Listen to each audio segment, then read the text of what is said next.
দক্ষিণবঙ্গের বিস্তীর্ণ অঞ্চল জুড়ে বন্যা পরিস্থিতি। বৃষ্টি কমলেও কমেনি জল যন্ত্রণা। তার মধ্যেই ফের নিম্নচাপের ভ্রুকুটি, যার জেরে বৃহস্পতিবার পর্যন্ত ফের ভারী বৃষ্টিতে ভিজবে দক্ষিণবঙ্গ।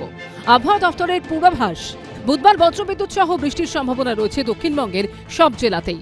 ভারী বৃষ্টির সতর্কতা রয়েছে উত্তর ও দক্ষিণ 24 পরগনা, পূর্ব মেদিনীপুর, 2 বর্ধমান, বীরভূম, হুগলি, নদিয়া ও মুর্শিদাবাদে। বৃহস্পতিবারও পুরুলিয়া, ঝাড়গ্রাম এবং পশ্চিম বর্ধমানে ভারী বৃষ্টির পূর্বাভাস রয়েছে। দক্ষিণবঙ্গের বাকি সব জেলাতেও বজ্রবিদ্যুৎ সহ বৃষ্টির সম্ভাবনা। বৃষ্টি হবে উত্তরবঙ্গেও। বুধবার ভারী বৃষ্টির পূর্বাভাস রয়েছে দার্জিলিং, জলপাইগুড়ি ও আলিপুরদুয়ারে। বৃহস্পতিতে বাড়বে বৃষ্টি। ভারী থেকে অতি ভারী বৃষ্টির সতর্কতা জারি করা হয়েছে উত্তরবঙ্গের 6 জেলায়। অরিত্রিক ভট্টাচার্যের রিপোর্ট, এবিপি আনন্দ। সুলতানার স্বপ্নতে বেগম রোকেয়া তার কল্পনায় তারকাখচিত রাতেই ভোট দেখেছিলেন। তবে তার 21 শতকের সহোদরারা গত 14ই আগস্ট প্রাক স্বাধীনতার রাতে যা দেখিয়েছেন তা কল্পনা নয়, ঘোর বাস্তব।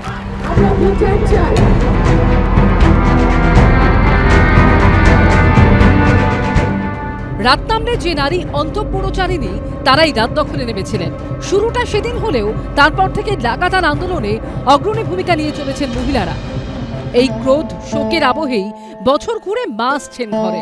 হাতে গোনা কয়েকটা দিন বাকি, কিন্তু এখনো যেন পুজোর কাজে মন বসছে না নেতাজি নগরের সংহতি কলোনি 1 নম্বর সর্বজনীন দুর্গোৎসব কমিটি। মায়ের পুজোয় মেয়েরাই এখানে সর্বেসর্বা। 20 বছরের উদযাপনটা অন্যভাবে করার ইচ্ছে থাকলেও এবার তারা বলছেন আজিকর কাণ্ডের আবহে এ শুধুই পুজো, উৎসব নয়। তাই প্রতিবারের মতো এবার সাংস্কৃতিক অনুষ্ঠান হবে না। এরকম ধর্ষণ বা ধর্ষিতা হয়েছেন আমাদের এই দেশে আজকে চিরাচরিতভাবে হয়ে যাচ্ছে, কিন্তু এত মর্মান্তিক মৃত্যু আমাদের ঘরের মেয়ের। আজকে আমরা নারী, সেও নারী, যে আসছেন মা উনিও নারী। এই নারীর বিচার কোথায়? এই নারীর বিচার নেই। কোনো আড়ম্বরের নয়, জাস্ট পুজো করতে হবে তাই করছি। মা আসছেন, মাকে সম্মান করে। জানি না পরবর্তীকালে কি হবে, সেটা সবাই আমরা তার দিকেই তাকিয়ে আছি। সন্তোষপুরের প্রয়াসী মহিলা সংঘ এবার 27 বছরে পদার্পণ করলো তাদের পুজো। আজিকর কাণ্ডের প্রতিবাদে ইতিমধ্যেই সালফে পার্ক থানায় তারা লিখিতভাবে জানিয়ে দিয়েছেন সরকারি অনুদান তারা নেবেন না। আমরা সিদ্ধান্ত নিয়েছি যে এই বছর আমরা আর অনুদানটা নিচ্ছি না, কারণ আমাদের ঘরেরই মনে হচ্ছে একটা মেয়ে চলে গেল, মা বাবার বুক খালি করে। আমরা বয়স্করা পুজো করি তো, মা কাকিমারা, আমাদের ইচ্ছে নেই এই বছর পুজোর অনুদানটা নেওয়ার। সেই ভিত্তিতেই আমরা টাকাটা নিচ্ছি না। পাড়ার সবাই তার জন্য আমাদের হেল্প করছে। তারা যা আমাদের অনেকেই ডোনেশন দিচ্ছে, আর আমাদের মেম্বাররা মোটামুটি এটা কভার করছি।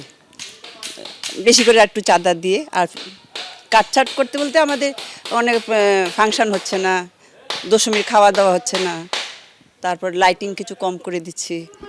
শত দুঃখ ভুলে আনন্দে সামিল হওয়ার জন্য বছর ভরের অপেক্ষা, কিন্তু এবার মা আসার চেয়েও সুবিচারের অপেক্ষাটা অনেক বেশি। অরিত্রিক ভট্টাচার্য রিপোর্ট, এবিপি আনন্দ, কলকাতা।